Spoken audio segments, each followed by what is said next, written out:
mais um episódio do podcast Além da Bula com a doutora Thalita Nader. E hoje a gente vai falar sobre medicina veterinária convencional versus medicina veterinária integrativa. E aí, Thalita, tudo bem com você? Tudo ótimo. Vamos lá para mais um episódio, né? Como é que estão as coisas? Tudo ótimo. Tudo Que certo. bom, E que você, beleza. tudo bem? Tudo bem também, graças a Deus. Que bom. Então, vamos lá. Medicina veterinária convencional. O que a gente entende quando a gente fala convencional e quando a gente fala integrativa? Convencional é a mesma coisa que tradicional, integrativa é a mesma coisa que alternativa. O que querem dizer esses termos? O que eles significam? Sim, eu acho que é um ponto muito importante para a gente começar essa conversa, né? Para a gente pontuar o que é o quê, né? Então, a medicina convencional é essa medicina tradicional. A gente pode chamar também de medicina linear, que ela é uma medicina mais linear, onde os protocolos são mais estabelecidos, são mais fixos. E é a medicina que a gente aprende na graduação, né? Tanto na medicina veterinária quanto na medicina humana. E essa medicina, ela é pautada nos recursos terapêuticos da indústria farmacêutica. Então, basicamente, a medicina que todo mundo conhece. É a medicina que todo mundo conhece. Todo o processo de formação, ele está baseado nessa medicina, tá? Quando a gente vai falar de medicina integrativa, a gente tem alguns aspectos que vão diferenciar da medicina convencional. E eu diria que principalmente dois aspectos. Primeiro, a gente tem uma linha de raciocínio um pouquinho diferente da medicina convencional. E o segundo aspecto que a gente diferencia é a escolha pelo recurso terapêutico, é a escolha pelo tipo de tratamento. E aí, eu acho que vale a pena a gente frisar que dentro de uma medicina integrativa também cabe uma prescrição que vem de uma medicina convencional. Então, não é porque não você... Não é uma contra a outra. Exato, elas não são excludentes, né? Elas se complementam.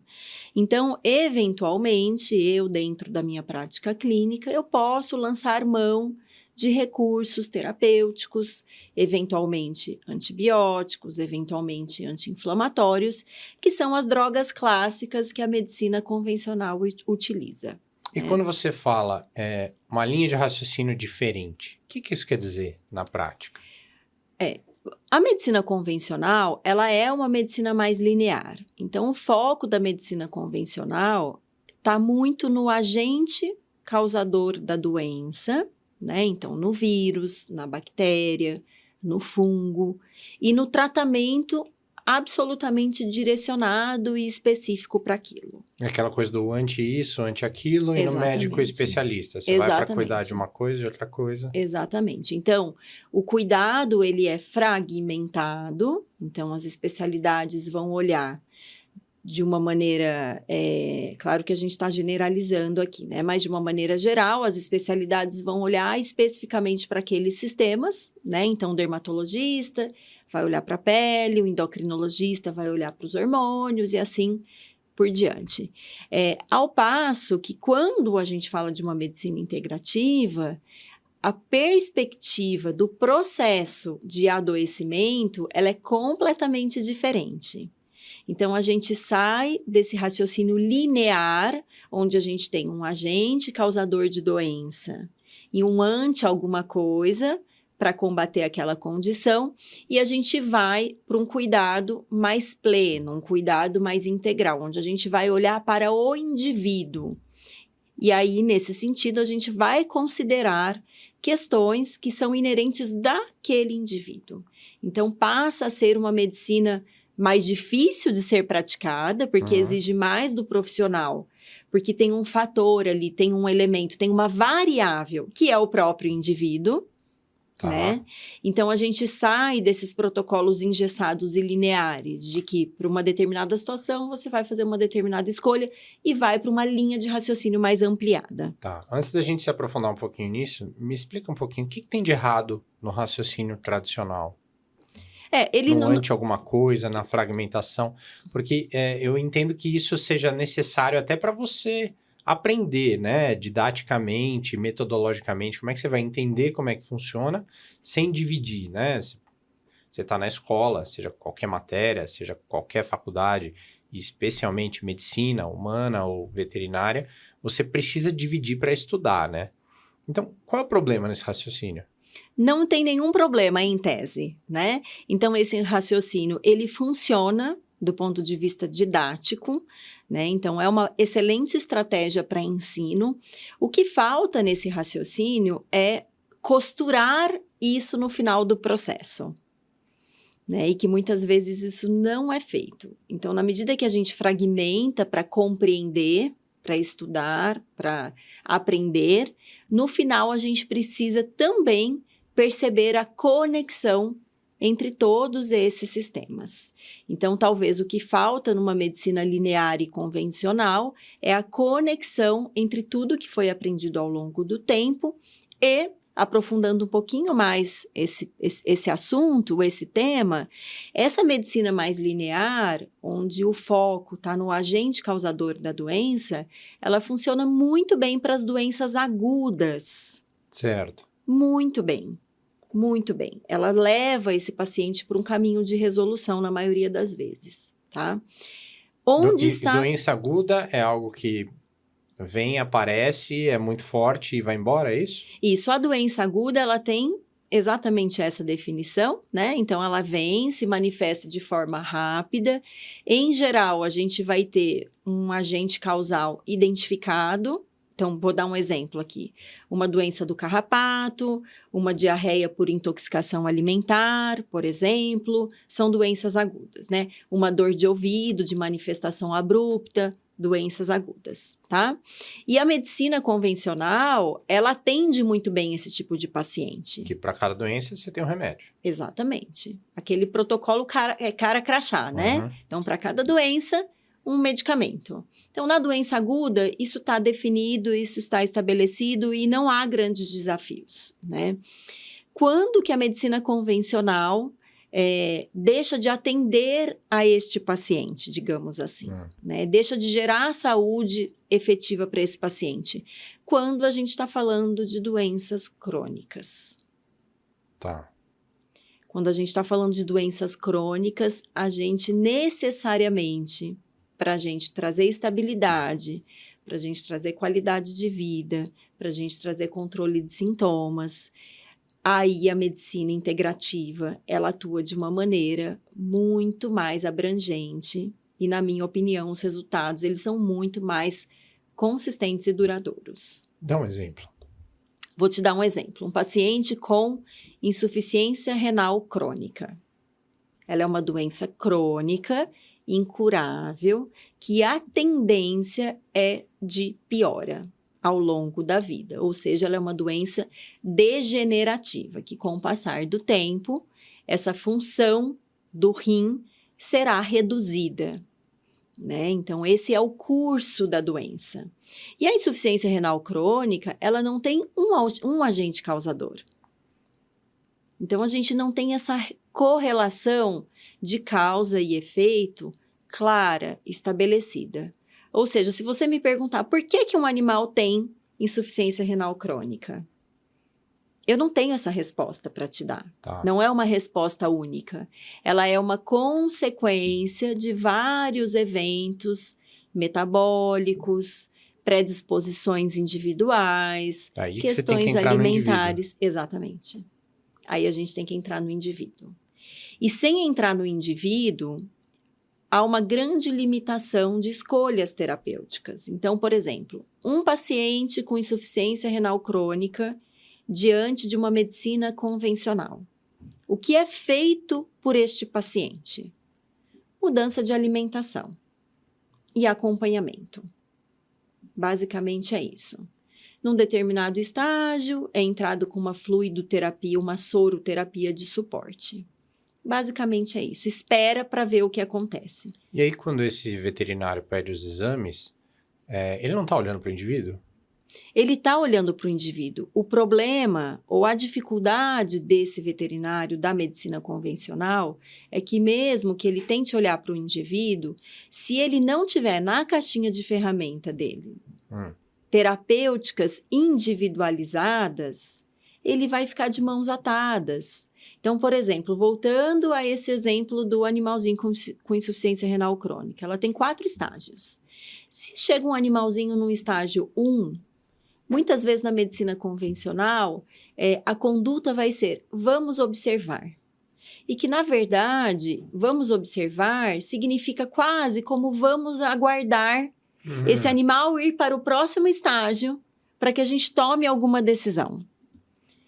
Ao passo que na medicina integrativa, como a gente tem a homeopatia, como a gente tem a fitoterapia, como a gente tem os nutracêuticos, como possibilidade de prescrição e de utilização, a gente consegue prevenir, a gente consegue cuidar deste paciente, inclusive, que é uma coisa que eu gosto muito de dizer, cuidar do que ainda não está doente. Tá. Cuidar das células que estão saudáveis, que estão funcionais, para que elas permaneçam saudáveis e funcionais. Só assim eu vou conseguir estagnar o processo de degeneração, estagnar a evolução da doença. Então, como que a gente estagna uma... Então, desculpa te interromper, o veterinário integrativo, o médico integrativo, ele é mais um médico para você não ficar doente? Para as duas coisas, né? Esse seria o cenário perfeito e ideal. Tá. Né? Na medicina... Então, aquela ideia de que o médico torce para o paciente ficar doente para ele ter trabalho, não se aplica ao integrativo. Não se aplica, porque, na verdade, eu brinco, inclusive, com os meus tutores, que eu falo que o que eu menos quero é um diagnóstico. Eu não quero um diagnóstico. Por que eu não quero um diagnóstico? Porque eu não dependo de um diagnóstico para cuidar deste animalzinho. Porque como o meu foco está na saúde e não na doença, se eu tiver um animalzinho sem diagnóstico, eu também posso fazer muito por ele. Eu posso ajustar os nutrientes. Nossa, isso é fantástico. Sim. Porque geralmente para fazer alguma coisa você precisa descobrir antes o que tem, né? Tá, mas o que tem? E aí sem descobrir não tem nada para fazer. Exatamente. Então, não é o caso na veterinária integrativa. Não é o caso. Na veterinária integrativa, a gente tem, a grande maioria dos pacientes chegam com diagnóstico, essa é uma realidade, né? O cenário, né, dos tutores que chegam na medicina integrativa são tutores que vêm de uma medicina convencional, na maioria das vezes, e entenderam já a limitação dessa medicina convencional. Mas aí eles procuram porque não deu certo, porque eles estão tentando uma solução que eles não encontraram, é isso? Na grande maioria das vezes, quando a gente restringe esse paciente crônico, é dele que a gente está falando, tá? Quando a gente restringe esse paciente crônico aos cuidados terapêuticos que a medicina convencional oferece, a gente impreterivelmente vai cair na seguinte condição: esse animal só vai ficar bem mediante o uso de medicamentos. Ele depende do uso de medicamentos para controle dos sintomas. Só que esses medicamentos sintéticos, eles causam prejuízos. Não existe um medicamento sintético que é estranho ao corpo e que não causa ou uma sobrecarga na metabolização, ou efeitos até mais significativos mesmo, efeitos colaterais, efeitos adversos, e podendo até gerar dependências em relação a esses medicamentos. Então, esses tutores que buscam uma medicina integrativa é porque eles querem outros tipos de recursos, e de preferência recursos mais naturais, que não causem tantos danos no uso, mas que também controlem os sintomas, trazendo qualidade de vida para esses animaizinhos. Que interessante. Que interessante.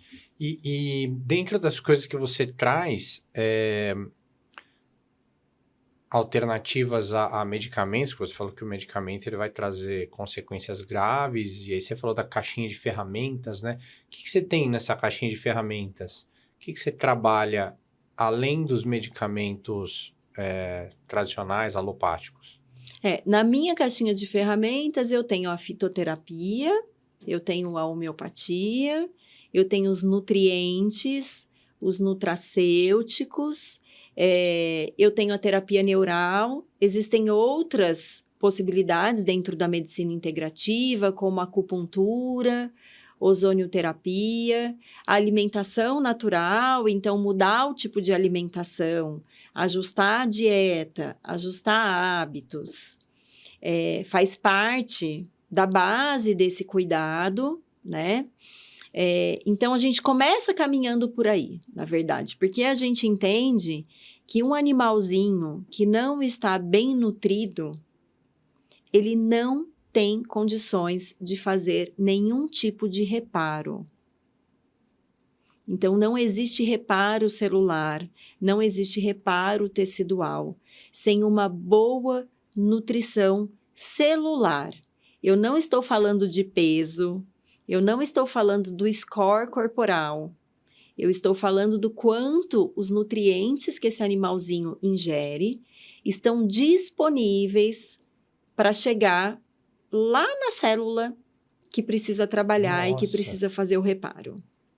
É profundo isso, né? E como é que você faz para descobrir isso, para medir isso? Existem vários parâmetros, né, que a gente utiliza. Existem parâmetros sanguíneos, que através do exame de sangue a gente dosa alguns marcadores, como, por exemplo, vitamina B12, vitamina B9, vitamina D3.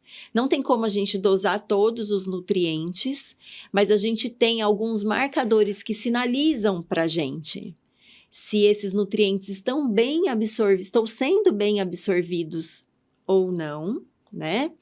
E através desses marcadores do histórico de vida desse animalzinho, da condição corporal que esse animalzinho apresenta. Enfim, através de todos esses aspectos, a gente estabelece uma linha de raciocínio do que esse animalzinho precisa ou do que ele não precisa, né? Então, sempre um raciocínio individualizado.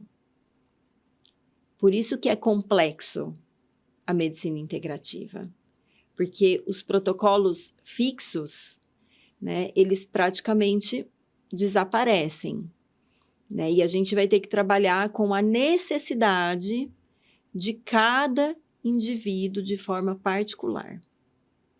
É um trabalhão, né? É um trabalhão. É um trabalhão. Cada paciente é um trabalhão, né? E cada paciente é um desafio. Claro que a gente pode usar as nossas experiências clínicas. É óbvio, a gente faz isso o tempo todo, né? Então, eu atendi, por exemplo, um animal com doença inflamatória intestinal. E os meus resultados clínicos demonstram que o uso de um grupo de substâncias, né, controlam bem os sintomas. É claro que eu vou usar essa experiência clínica favorável que eu tenho para aquele animalzinho. A gente faz isso. Mas não significa que eu vou ter um protocolo fixo, absolutamente reprodutível para todos os animais e com o mesmo resultado terapêutico. Então, para cada indivíduo, embora eu tenha essas experiências anteriores que vão me ajudar nessas escolhas, eu vou precisar também olhar de forma individualizada. E como é que você se preparou para chegar nisso? Você disse que na faculdade os veterinários aprendem a medicina clássica, tradicional. E como é que foi a sua preparação para chegar nesse ponto que você está hoje? Como é que foi a sua trajetória e o que você imagina que... na verdade eu sei, né? Mas eu estou perguntando para as pessoas ficarem sabendo, né? Uhum. O tanto que você estuda e tal. Mas conta um pouquinho para a gente sobre a sua trajetória, o que você buscou e como é que você chegou nisso que você está contando aqui hoje. Essa pergunta ela é muito boa, porque assim, essa semana eu recebi uma mensagem de um colega veterinário. É um veterinário jovem, recém-formado e que está numa medicina convencional. Eu pedi ajuda para ele, para dar suporte para um paciente meu, para um atendimento domiciliar. E quando ele foi dar esse suporte, a tutora compartilhou um pouquinho com ele do que estava sendo feito. E aí ele me mandou uma mensagem, depois agradecendo a indicação e me disse: nossa, a tutora me explicou um pouco de como você está conduzindo esse paciente e eu estou muito interessado nessa sua perspectiva, porque eu nunca vi nada parecido. Que livro eu leio? Não tem, né? Eu falei, puxa vida, o que eu digo para ele, né? Diz que você vai escrever um livro. Porque essa perspectiva, na verdade, ela é uma somatória, ela é um compilado de várias coisas que eu fui fazendo ao longo da vida, né? E os veterinários da integrativa, muito provavelmente darão uma resposta muito parecida com a minha. Então, alguns colegas começam pela acupuntura, depois vão para a ozonioterapia, por exemplo, terapia neural, cada um com a sua estratégia, né? Eu comecei pela homeopatia. Porque na graduação, no final da graduação, eu comecei já a entender que esses protocolos não funcionavam para um determinado grupo de animais.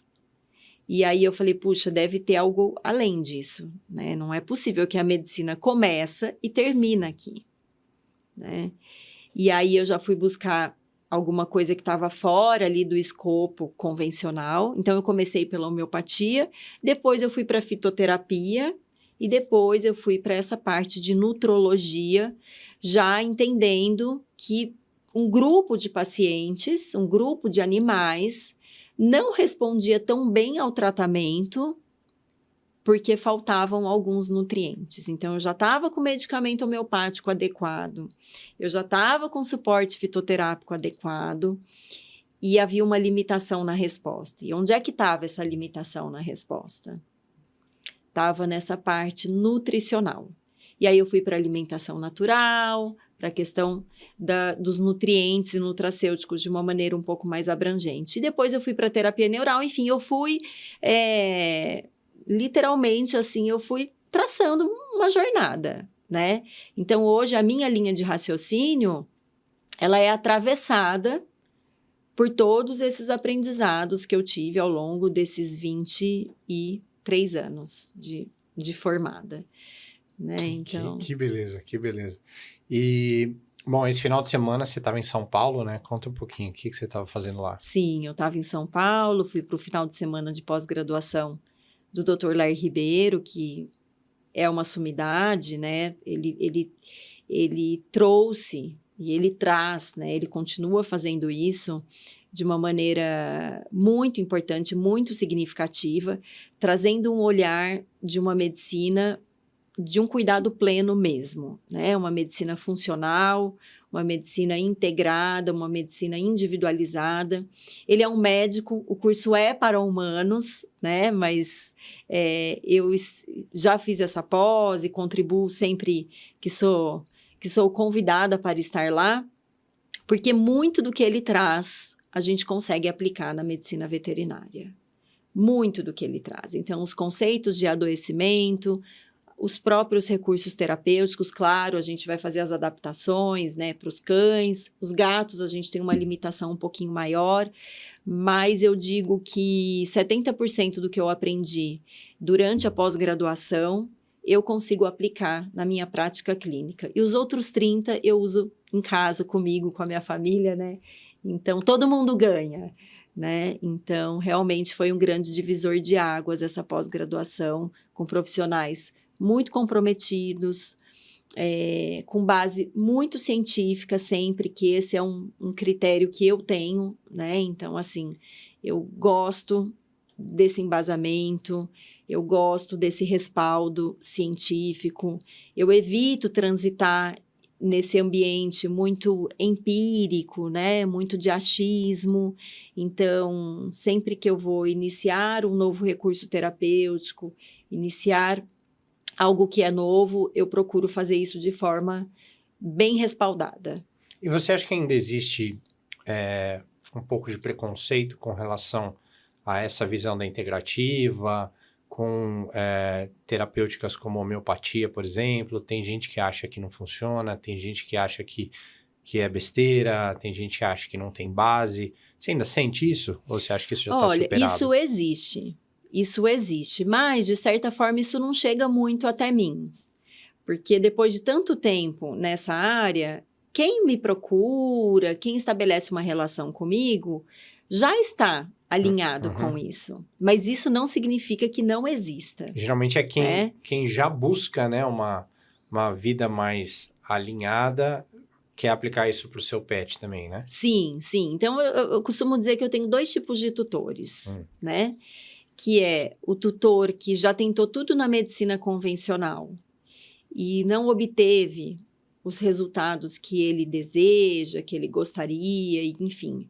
E vem para uma medicina integrativa em busca de algo mais, mas não sabe muito exatamente o que é e chega às vezes até meio desconfiado, assim, no sentido de, ok, vamos lá, vamos tentar e vamos ver no que dá.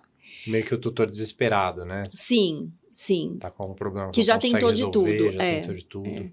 Eu recebo tutores, às vezes, animais com 3, 4, 7 anos de processo de adoecimento, né? Então, processos dermatológicos, diarreia crônica, paciente oncológico, né? Muito animal com câncer, que a proposta de uma medicina convencional, muitas vezes, é uma proposta muito invasiva, que esse animalzinho vai perder muita qualidade de vida.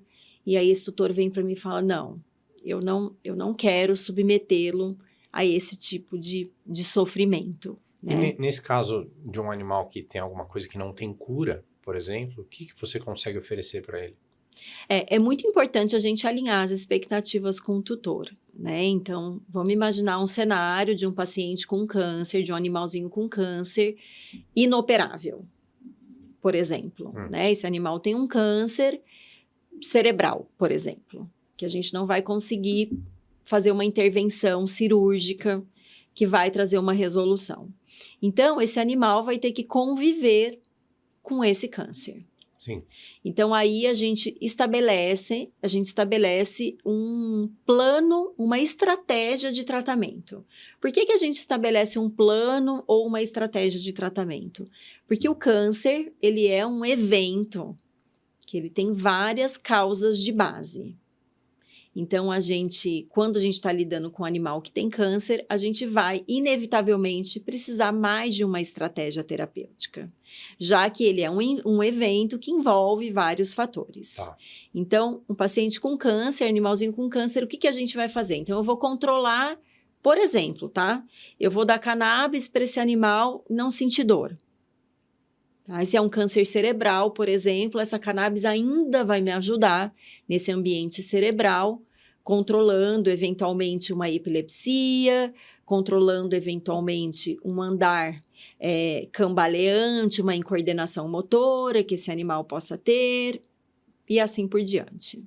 Né? Fazendo um campo ali menos inflamatório, porque a cannabis ela tem essa propriedade de fazer modulação inflamatória. Além disso, eu vou usar medicamentos homeopáticos que atuem, que tenham atração, que tenham tropismo por esse tecido cerebral. Tá. E que vão, de alguma maneira, harmonizar este tecido. Né? Um outro aspecto que a gente pode trabalhar. Eu vou trabalhar, por exemplo, com nutrientes e com plantas que têm ação comprovada que interrompe a proliferação de células, que a gente chama de atividade antiproliferativa. Então, eu seguro a proliferação, o aumento dessa massa tumoral. Aí, eu vou usar de nutrientes que estimulem o sistema imune desse animal, porque a gente precisa contar muito com a imunidade para conter também o avanço dessa massa tumoral. Percebe? Então, Nossa, eu vou usando... muita coisa que dá para fazer, né? Exatamente.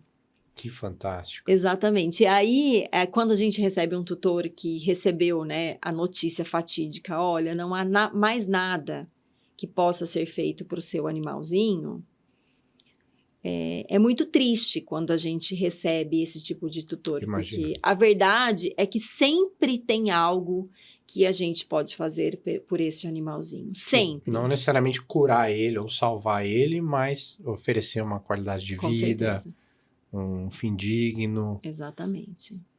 Porque a gente fala muito em qualidade de vida e fala-se muito pouco em qualidade de morte. Porque nós estamos numa sociedade tabu, né? que é um tabu falar sobre a morte, né? Mas até para esse paciente, para esse animalzinho, que é um animal num estágio terminal, né? Um estágio de fim de vida, e que está claro ali que a gente está diante de uma situação que é irreversível, que é incurável, né? E que a gente já está numa linha final e terminal, ainda assim, dentro da medicina integrativa, com os recursos que a gente tem, a gente pode trazer qualidade.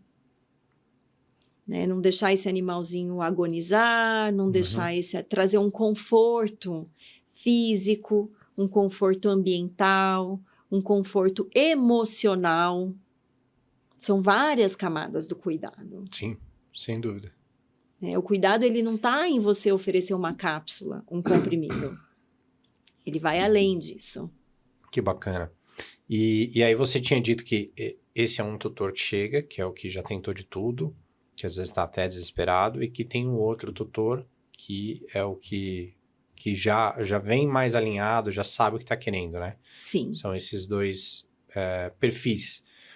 Mas aí me diz uma coisa, eu vejo que na sociedade de forma em geral está aumentando o grau de consciência das pessoas com relação à saúde, à alimentação, hábitos de vida, busca por medicina integrativa, e isso também tem acontecido na veterinária, né? Então, a gente tem um aumento dessa demanda. E os veterinários estão preparados para suprir esse aumento dessa demanda, visto que a faculdade não ensina isso? O que eu observo, o que eu sinto, é que a gente está aumentando o nosso grupo de alunos, né, veterinários. Eu acho que os veterinários estão entendendo essa demanda, estão mais atentos a essa solicitação do mercado que chega. Então, a gente está aumentando o grupo de colegas que estão caminhando nesse sentido. Por outro lado, eu também vejo alguns colegas muito comprometidos com o tema medicina integrativa, mas às vezes em municípios muito pequenininhos e que ali talvez eles não consigam trabalhar, né? Ter volume de trabalho ou trabalhar da maneira que gostaria. Então, eu acho que tem várias camadas quando a gente fala desse tipo de formação e desse tipo de atuação profissional. Né? Sim. Então, eu não tenho dúvida que o mercado está expandindo. A demanda, os animais estão vivendo muito mais, né? A longevidade dobrou nos últimos 30 anos, né? Que você falou. Então, os animais estão vivendo mais, estão tendo mais doenças crônicas, as pessoas estão tendo mais pets do que filhos, então, imagino que a demanda vai explodir nos próximos anos, né? Sim. E a internet, como é que ela ajuda o veterinário? Na formação dele, com certeza ajuda, né? Dá mais acesso. E na parte do atendimento, também é viável? A gente faz, hoje a gente já tem inclusive uma regulamentação do conselho de classe para esse tipo de atendimento virtual, de atendimento online ou consultoria, né? Dá para a gente... mas a minha orientação, eu faço isso inclusive, né? Mas a minha orientação é que esse tutor tenha sempre um veterinário presencial que ele possa contar. Né? Porque essa interface da internet, ela traz muitas vantagens, mas ela tem as suas limitações. Claro. Então, eu não consigo fazer um exame clínico num animalzinho. Então, para isso que muitas vezes eu vou precisar de um parceiro lá presencial para que a gente possa trabalhar a 4 mãos. Né? E isso é perfeitamente possível e eu faço isso com muita frequência. O que eu preciso para trabalhar a 4 mãos? Eu preciso de um colega veterinário presencial que esteja disposto a fazer esse trabalho a 4 mãos. Como é que é essa parceria entre os veterinários, né? A gente tem uma comunidade de veterinários dentro dos seus cursos e tem gente pelo Brasil inteiro. Como é que é essa parceria que vocês desenvolvem? Quando a gente faz a parceria entre colegas da medicina integrativa, isso é maravilhoso. Isso flui com muita tranquilidade, a gente consegue somar mesmo, sabe? Faz um efeito sinérgico, assim, onde 1 mais 1 vira 3. Agora, quando essa parceria é com colegas que não são da integrativa, aí confesso que as coisas não são tão simples, porque são perspectivas muito diferentes.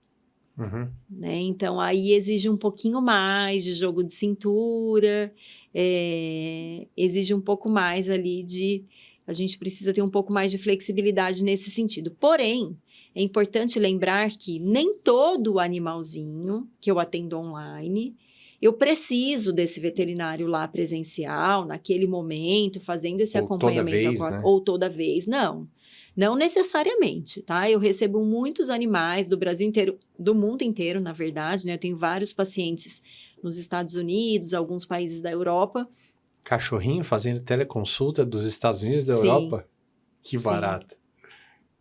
Que barato. É. Fantástico. E aí eu preciso dizer, né? A gente está num país muito privilegiado, porque nesses países a gente tem uma dificuldade muito grande de acesso aos recursos terapêuticos que a gente tem aqui. Né? Então, aqui a gente tem as farmácias de manipulação que nos atende de uma forma muito plena, com doses específicas, combinações específicas, formas de administração. Então, a gente tem biscoito, a gente tem cápsula, a gente tem solução oral saborizada. Essa customização, essa capacidade que a gente tem de individualizar o tratamento, para a gente que faz tratamento individualizado, é de uma riqueza sem fim. Nisso o Brasil está lá na frente. Muito na frente. Que legal. Isso não acontece nos Estados Unidos, isso não acontece na Europa. Então, eu me bato um pouco para conseguir fazer esse atendimento individualizado para esses animaizinhos que estão nesses países, porque o acesso ao recurso terapêutico também é mais limitado. Tá. E como é que é, por exemplo, em Portugal? Você tem ido lecionar lá em alguns congressos, eu sei que você tem alunos lá em Portugal também, e como é que é essa limitação? Como é que você consegue transpor isso? Portugal está se abrindo, né, para a medicina integrativa. E o Brasil tem sido uma fonte muito importante de levar esse conhecimento. Tanto na medicina humana, que eu estive no congresso no final do ano passado, quanto para a medicina integrativa, que eu tive agora na conferência que teve de medicina integrativa. Né? Então, eu entendo que o Brasil, os brasileiros, têm um papel fundamental nessa troca de conhecimentos, até porque a gente não tem a barreira da língua, né? Sim. Isso é maravilhoso, porque a gente fala a mesma língua. Mas Portugal ainda está se adaptando com a questão do acesso a esses recursos terapêuticos. Então, eles têm uma legislação farmacêutica mais justa, mais apertada que a nossa. Então, algumas coisas eles não conseguem acessar. Tá. Outras coisas eles conseguem acessar. Então, a gente fica fazendo também esse movimento de fazer caber, né? De encaixar. De adaptar para o que tem. Exatamente, de adaptar para o que tem. Mas vai também. Vai também. E eu acho que com o passar do tempo, a tendência é abrir mais também e eles conseguirem ter cada vez mais acessos. Que interessante. E voltando lá para o aspecto da alimentação, a gente vê esse movimento nos humanos também, nas pessoas, a busca pelo saudável, por se nutrir bem, por uma qualidade de vida, mas a gente vê que muitas vezes as pessoas pensam que alguma coisa é saudável e não é, né? E isso também é comum com pets, por exemplo. A gente vê tutores que acham que estão dando o melhor para os seus pets e, de repente, a ração que ele dá não é o ideal, né? Como é que é isso? Conta para mim um pouquinho sobre isso esse lance da acontece alimentação. muito. Isso acontece muito. Tem muita informação na internet, né? Isso o tutor ele fica meio perdido com isso, né? Um exemplo que eu gosto de dar é que um tutor, por exemplo, a gente tem um animalzinho que come ração. E esse tutor complementa a dieta dele com batata doce. E esse tutor acha que está fazendo bem para esse animalzinho. Afinal, batata doce é um bom alimento. E, na verdade, ele está fazendo mal para esse animalzinho. Um outro exemplo, é um animal que come ração e o tutor complementa a dieta desse animal com frutas. Afinal de contas, frutas têm vitaminas, fibras, nutrientes. E o que está acontecendo? Por que não está adequado esse tipo de complementação da dieta? Porque as rações, elas já têm muito carboidrato. Todas elas. As rações, elas terão em torno de 45% de carboidrato na sua composição.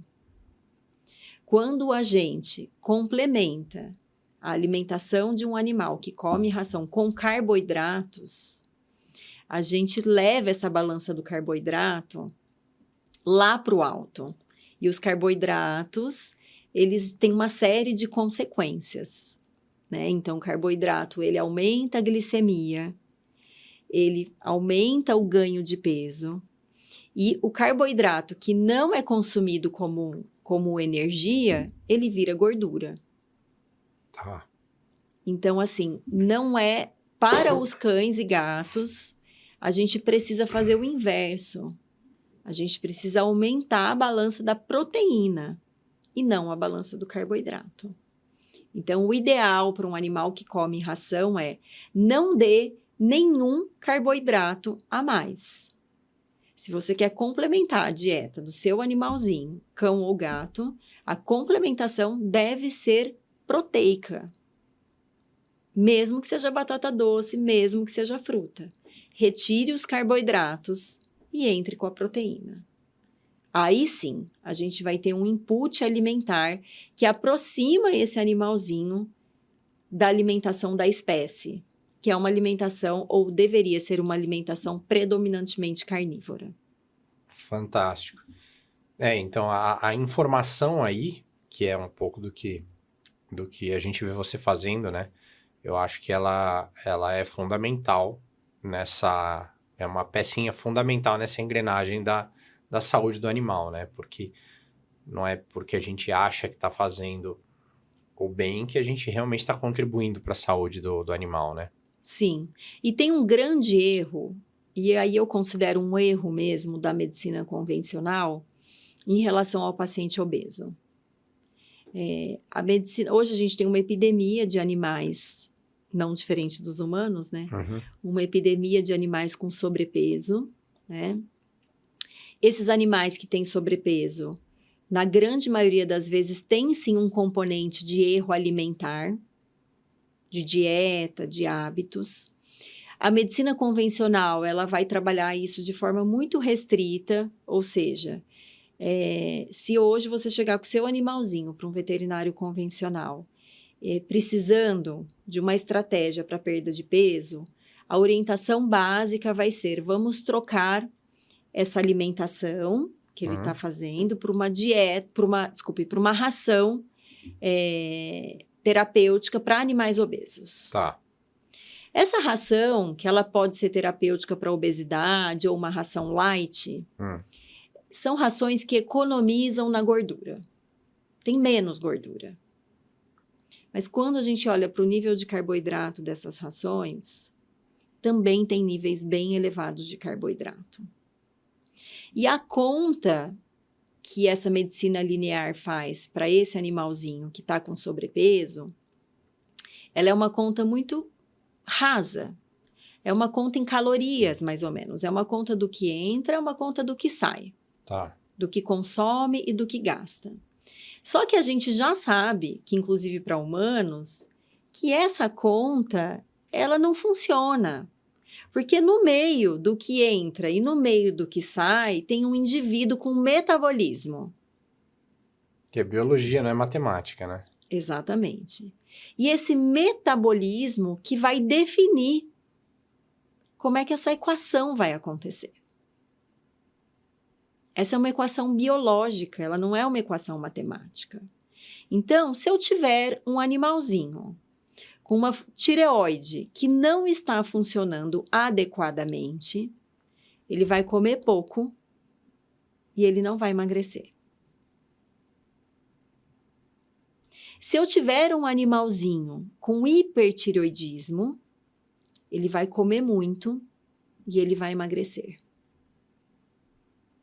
Por que isso acontece? Porque a gente tem um metabolismo que define o que aquele corpo vai fazer com aquele alimento que chega. Então, uma coisa é o que o alimento, o que o nutriente faz no corpo.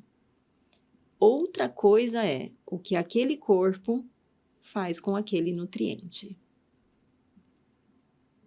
E isso é a tal da medicina de precisão, que você vai identificar exatamente o que é para... Exatamente. Isso é a medicina de precisão. O que é que aquele indivíduo precisa? Então, falando de sobrepeso, a gente precisa colocar na equação o que ele come, como ele vive, que daí a gente vai considerar os hábitos, o gasto energético, o nível de atividade física. E o terceiro elemento, quem é esse indivíduo? É um animal castrado? Se é um animal castrado, a gente já vai ter uma baixa metabólica de 30%. É um animal idoso? É um animal que tem uma tireoide que está excelente? Está em plena atividade? Ou é um animal que tem uma tireoide que, quando a gente dosa os hormônios tiroidianos, eles estão lá na borda, próximo da borda limite inferior. Então, esse animal, ele não é classificado na medicina convencional como um animal com hipotireoidismo. Mas para a gente, que vai olhar para o metabolismo, esse animal está longe de uma saúde tiroidiana. Porque a gente não quer esses níveis hormonais próximos ao limite inferior. Então, percebe? A gente precisa colocar nessa conta o que ele come, o que ele gasta e o metabolismo desse indivíduo. Quem é esse indivíduo? Faz todo sentido. Faz todo sentido. E aí, voltando para essa questão da informação, né? Que a gente conversa com você, a gente tem acesso a essa informação, tem um grupo de veterinários que devagarinho vai se expandindo para poder oferecer isso cada vez mais, mas isso precisa chegar em mais e mais gente, né? E aí é o seu papel aqui trazendo a informação tanto para veterinários quanto para tutores. Aliás, não sei se é o termo adequado, né? Tutores, fala dono, então, eu vou ser preso, né? Tutores, donos responsáveis, Isso. pai de pet. Então, é esse papel da informação. E como é que é essa experiência de trazer informação para as pessoas, de falar sobre isso na internet, primeiro você falava mais para veterinários, agora você está falando com todo mundo. Como é que é isso? A gente está experimentando. Como é que é estar aqui no estúdio? A gente está experimentando isso tudo, né? A linguagem, né? Como que a gente acessa o maior número de pessoas possível, né? Então, acho que a gente está nesse processo de experimentação, de ver o que funciona, o que faz sentido. Mas a intenção de levar esse tipo de informação para os tutores veio da minha prática clínica mesmo. Na medida que eu fui atendendo os pacientes, atendendo os animais e falando, igual eu estou falando com você, com os tutores, sobre as questões que eles trazem, eles começaram a me sinalizar, puxa vida, eu queria muito ter ouvido sobre isso antes. Sim. Nunca ninguém me falou dessa perspectiva. Se alguém tivesse me dito dessa perspectiva, eu já teria escolhido, feito outras escolhas. Uhum. Né? Então, assim, a partir dessa demanda dos tutores, no meu dia a dia de consultório mesmo, de atendimento, eu falei, bom, eu acho que eu posso ampliar essa comunicação e fazer isso chegar também nos responsáveis. Né? Eu acho que eu consigo adequar essa linguagem e trazer algo mais acessível, mas também compreensível, né? Porque o assunto é complexo muitas vezes, e a gente vai ter que, de alguma maneira, transitar nessa complexidade. Né? Nem sempre... Aqui a gente tenta falar de temas profundos, mas com uma linguagem fácil, né? Sim. Com uma linguagem que todo mundo vai entender. Sim. Eu acho que essa é a busca também, Eu acho que isso é um dom que você tem. Você consegue falar de coisas muito complicadas de um jeito que qualquer pessoa entende, né? Eu, por exemplo, que sou leigo, vejo seus vídeos e falo, nossa, é isso, entendi. Eu acho isso muito legal. Esse é um propósito mesmo, né? Como é que a gente transforma temas complexos em algo que seja compreensível? Porque a adesão, o comprometimento e a corresponsabilidade do processo de cura, ou de tratamento, ou de estabilidade, ou de ganho de qualidade de vida, essa parceria com o tutor, ela só vai acontecer se o humano que está do outro lado compreender qual é o processo que está envolvido nisso. Sem dúvida. Então, eu preciso dessa parceria, de corresponsabilidade, onde eu tenho um papel e o tutor, o humano, tem um outro papel. E cada um assume o que lhe é devido. Né? Então, para que isso aconteça, eu preciso que esse tutor compreenda onde que estamos e onde queremos chegar. E qual é o passo a passo para que isso aconteça. Então, ampliar essa forma de comunicação, levando esse tipo de informação para um número maior de pessoas, é libertador para essas pessoas, dá autonomia para essas pessoas. Eu defendo a autonomia desses tutores por boas escolhas. Né? Existem escolhas do dia a dia que está na mão desse tutor e que, se ele tiver a informação correta, está na mão dele. E ele não precisa levar para um veterinário, fazer um atendimento veterinário para poder fazer esse tipo de escolha do dia a dia. Como essa, por exemplo, do que você vai incrementar na ração de um animalzinho. Uhum. Ou qual é a ração menos ruim, menos nociva. Então, são informações simples, que está na mão ali do dia a dia, está na mão do tutor no dia a dia dessa escolha. Né? Eu tenho um programa que se chama Básico Bem Feito, que é um programa está em processo de desenvolvimento, né? Para os tutores, que tem exatamente essa finalidade. Levar informações para que o básico seja bem feito. Com o básico bem feito, a gente ganha muito ao longo da vida. Né? Então, o animalzinho idoso, a vida do animalzinho idoso, ela é consequência das escolhas que foram feitas ao longo da vida. Dr. Laí Ribeiro tem uma frase que eu acho que ela é sensacional, que ela resume isso que a gente está dizendo. A sua biologia define a sua biografia. A vida que você vai levar, ela depende da sua condição biológica. E a sua condição biológica depende, em boa parte, das escolhas que você faz. Uau!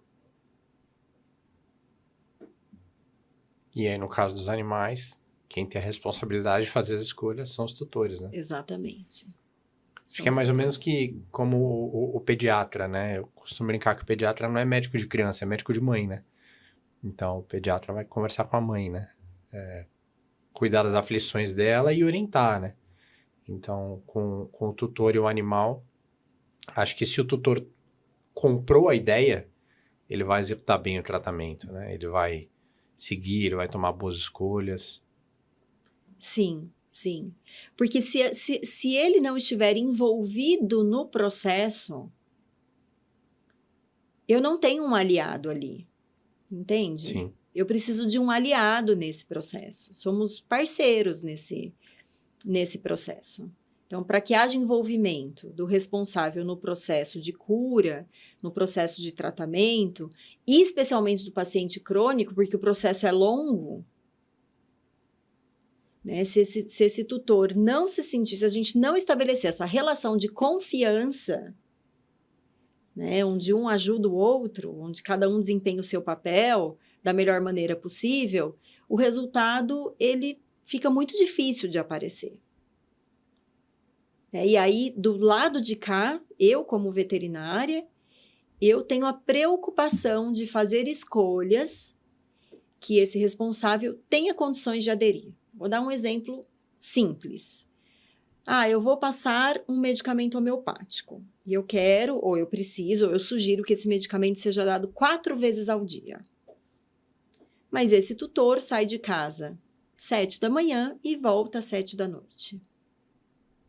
Ou seja... Já perdeu 2 vezes, 2 doses do remédio. Eu preciso adequar os tratamentos à rotina da família.